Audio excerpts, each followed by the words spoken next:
Okay, hi. So my name's Carrie Johnston, and I am in Dakwakata Haines Junction on the traditional territory of Champagne-Ajiac First Nations.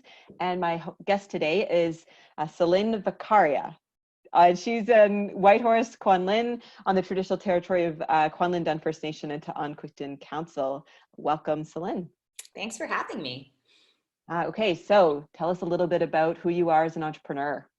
Sure. So I run a company called Smart Pop-Ups. It's Whitehorse-based and Yukon wide. And I'd say you could kind of condense down or explain our services in two main ways. We work with organizations and governments to engage their audiences and create and lead really meaningful conversations. And I also work with businesses and entrepreneurs directly to help them find customers, grow their businesses, and really increase their profits in ways that feel really great to them. And how long have you been in operation? 4 to 5 years. I always forget the year that I officially started. So it's 4 to 5 years. And so we're in the midst of a global pandemic. What are you learning about your business model right now? Yeah, so my business model, the way Smart Pop-Ups was really created and how it began from the beginning was all about very experiential engagement marketing. So it was all about bringing community together to create those conversations and get people really excited about whatever it was that my clients were talking about. So experiential tends to be very in-person. It's very event-based. And so what I would say has been the biggest shift for my business model is while online was always a big part of what we did, it's now more so. So the community building, the engagement, the really creating those conversations has moved more into the online space and has really used that space to activate a sense of community. And so what are you learning about sort of your clients and customers right now? Yeah, I think so. It's interesting because I have a huge customer base that's nonprofits, and right now they are very much in a crunch of trying to figure out how to support their audiences the best they can. And another huge section of my audience or my client tends to be, entrepreneurs and arts organizations. And so I'll talk to that latter one a bit more because they're more in a space to really still be creating marketing and creating those conversations in community right now. And I think what I've noticed most is in this move to going online is losing a bit, to be quite blunt and honest, a sense of their own value. So feeling that because the shift of services is going online, it needs to be free. And that's one thing that I've spoken a lot about to my clients and to my community since the beginning of the pandemic is just the importance of just because it's online doesn't mean it should be free if you're still offering that value, which all of them are. And so then as a leader in this sort of business space, how are you thinking about leadership a little bit differently? What have you changed? Yeah, I think the way that I've really been trying to show up as a leader to my community of the people who, I talk to on a regular basis about their businesses is just understanding what is it that they've needed throughout this transition, this very large transition, this very large shift, this very large almost call on our own resiliency, right? And seeing within there, where can I show up and really serve and where can I offer the most value to help them in the issues that they're facing right now as that change throughout the stages of the pandemic. So what that's kind of looked like is really ramping up the value that I'm able to offer to help support people in the situations and contexts that they're finding themselves in and the challenges that they're facing. If you had some hot tips for Yukon entrepreneurs when it comes to being in a more online space, recognizing that a lot of our Yukon-based businesses maybe didn't have much of a web presence or really any of a social media presence, whether that's Facebook or Instagram or Twitter, what are kind of some of your hot tips or things that you business owners should be thinking about? Yeah, I think the two big ones are what I mentioned a bit earlier about offering things for free versus paid. So I'd love to chat a bit about that because I think that's a huge thing that a lot of businesses have been facing during this transition. And I think the big thing around that is understanding that one, free stuff doesn't mean more clients. It doesn't mean your brand grows because at the end of the day, there's still a lot of people need to invest time in you for free. And so you still need to make the same value proposition to them. You still need to build a community of raving fans who want your stuff, whether free or paid. And as an organization or a business, you need to be really strategic in understanding how free leads to paid. To just offer free things all the time isn't going to be what supports or sustains your business during a pandemic or long term at all. It needs to be a strategy, and it needs to be really tapped in to understanding your audience so well and what it is that they truly need from you right now and in the future, and using that to create your suite of products or services. So I'd say that's the one big thing about the online space, is just because people think it's online, it needs to be low value, it needs to be free, and that's absolutely not true at all. The other big thing I'd say that businesses can do right now, or anytime in the online space, is understanding how to use it as a channel to grow a community around their brand. So that's really what it is. It's not traditional marketing that we are used to, and that a lot of us are still trying to use social media as, right? A lot of us are still trying to be like, well, I just put out an ad and I throw it at people, and why aren't people buying from me? And that, I think, is like one of the biggest misconceptions and ways that you're going to lose a lot of your time, a lot of your energy, and a lot of your money in the online space very quickly.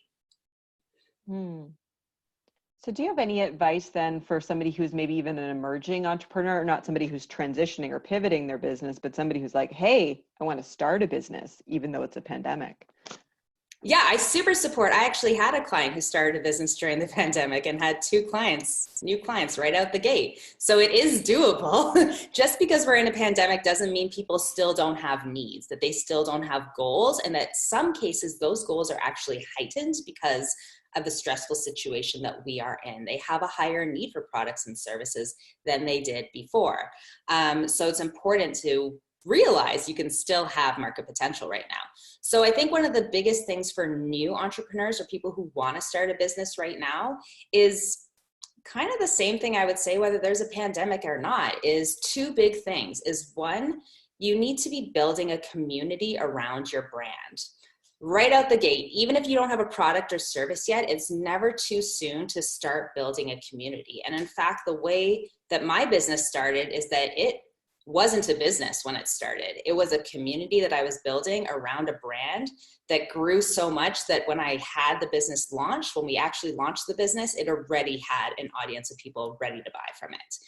And the other big thing is, for entrepreneurs at any stage, but especially also new entrepreneurs, is noticing that mindset is a huge part of business success. And if you're struggling with thinking any of these thoughts, if you have thought one of these thoughts in the past few months, oh, I can't start right now because it's a pandemic, who will buy from me? No one's going to be able to want to pay my full prices right now. If you have thought any of those, that is just actually a mindset story that your brain is telling you right now that you need to work through if you want to have a successful business. So for new entrepreneurs, I would say start right there and ask yourself every time you haven't started or you said to yourself, it's not the right time, actually investigate, is it not the right time, or is there some other story going on there? Can you just explain a little bit in more detail what you mean? You've used that term community a few times. Can you just explain what that means to somebody who's maybe not familiar with the social media environment? Sure, that's a great question because that word has so many meanings. And really what it is there's a couple different ways to build businesses. And what I'm finding with the people that I work with is that the businesses that a huge new subset of entrepreneurs are wanting to build is not about just selling a thing because it's going to make them money. They're selling a service or a product because they really believe in it and they like what it offers people. And they want to be in a business that feels like a place they want to show up every day, not just because of a dollar sign. They want to be in a business where they feel like they have really strong relationships with the people who are buying from them, where they feel like they are supported, where they feel they are supporting others, and where they feel like they can show up as a leader. And that is really what a community is. And that is 100% possible in building a business. you can have a business that feels like home, that feels like a place you want to be, that's based on relationships, that feels authentic to who you are, and where the way you're showing up is something that you're excited to do, that you're proud to do, that you're not feeling this icky feeling about. Mm. In your community, in your sort of client base within your business, is that really centralized here in the territory, or is your client base sort of, what's your spread? Where's your community at? Yeah, it's actually gotten in the past year, I'm not sure that's a real sentence, but it's become in the past year a lot more worldwide. So one of my recent clients was from New Zealand, which was really exciting. I have a client right now who's in the UK, and the people who I talk to on a daily basis are all over the place. So they're not all located in the Yukon. There is definitely a huge part of them that are in the Yukon, especially because of all the in-person events that I was doing in the past couple years around my brand, but they're everywhere, which is really exciting for me, but also because I love connecting people, and it feels really great to be able to connect people from across the world. Mm. So as the Yukon kind of talks about reopening, and we sort of like are moving through these phases of reopening, like yesterday, Chief Medical Officer talked about like what phase 3 might look like for us, which would be our sort of new normal. What are some of your hopes or aspirations or goals or values that you'd like to see as the territory reopens and we talk about economic reconstruction? This is a very big topic and I have so many things to say, so I'll try to keep it a bit succinct. But I think one of the big things is that in a time of stress or crisis, a lot of those slight fractures or things can show up, right? Things that in times that are really good, we tend to ignore.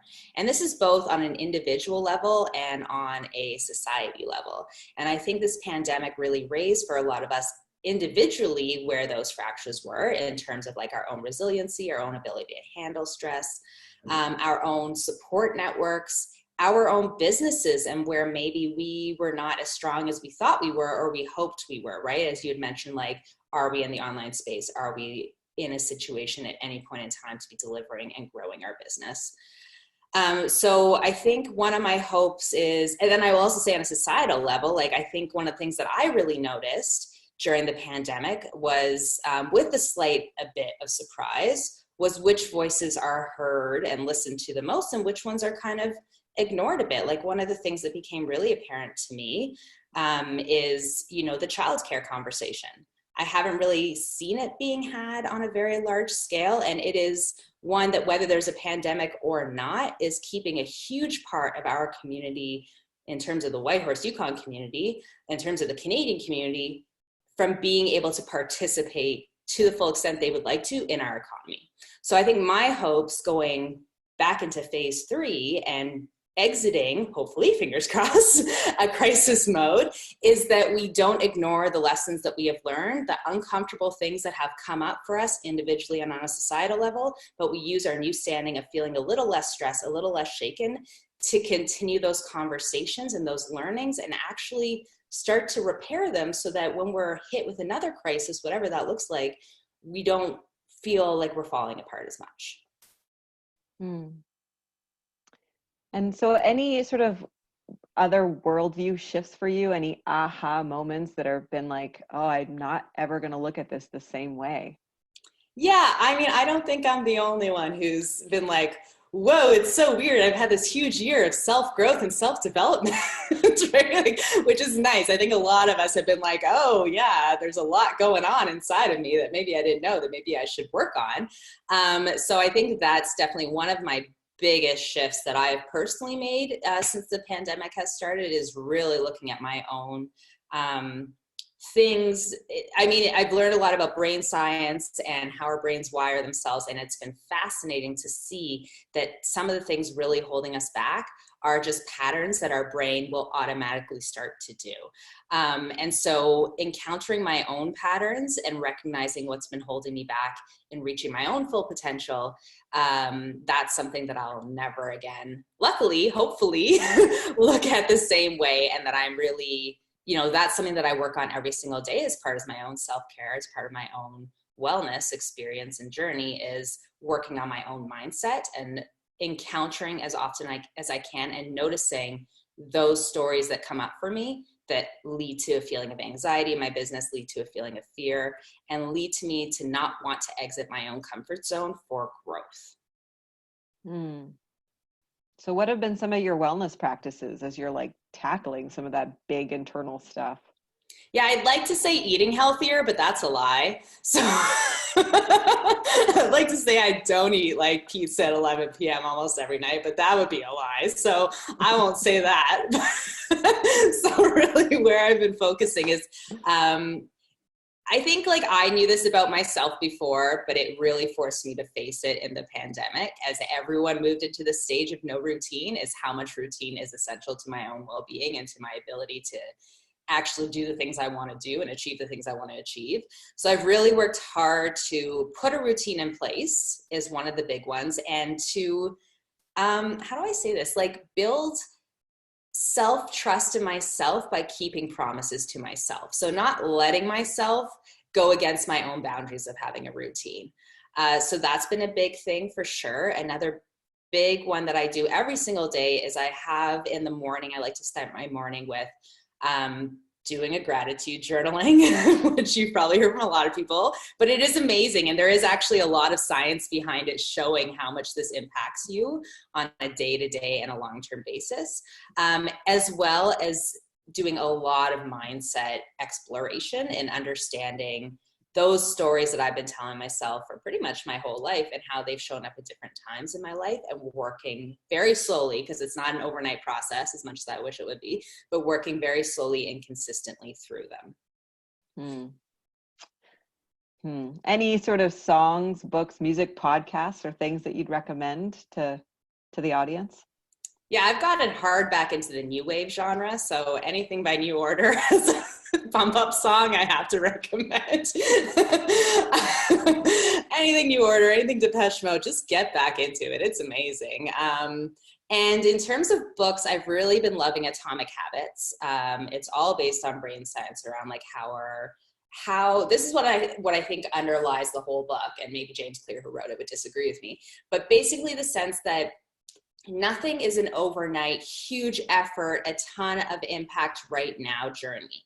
That's not sustainable. It's not realistic. And it's not actually what gets you to where you want to be. It's about making a 1% difference every single day consistently. And the compound effects of 1% daily investment in yourself and whatever habit or routine or goal you have is what's going to lead to that huge growth over a period of a month, 6 months, a year. I'm going to pick up that book. That's certainly something that I feel like I've been feeling and demonstrating in my own life, that idea of ritual, that idea of like digging into the stories that I've been telling myself, whether it's about a relationship or my business or whatever it is, and finding myself setting some of those routines and just working on like little bits every day. Those gratitudes, all that sort of stuff has been, I know for me, transformative and really helpful. And what I love about that book too, is you'll find as you read it, is you will notice how many things that you do right in your own life that are actually brain science approved or research approved to get you where you want to go. Like I realized I didn't know I was doing this, but I had decided a few years ago or a couple years ago, I wanted to exercise regularly. And so Monday, Wednesday, Friday, 10 a.m. I did it every single day. And now if I miss a day or it hits like 10:30 a.m., I start to feel antsy, but I can't for the life of me exercise on Tuesday or Thursday. And then when I read the book and read the research behind, like if you do something consistently enough, your brain will actually make it so it wants to do it. And if not, it feels uncomfortable. I was like, ooh, I just did that on my own. Look at me, I'm a habit expert. Oh, that's awesome. Cool. Well, thanks so much for your time today. Yeah, thanks so much for the chat. Great. Okay, see you. Bye.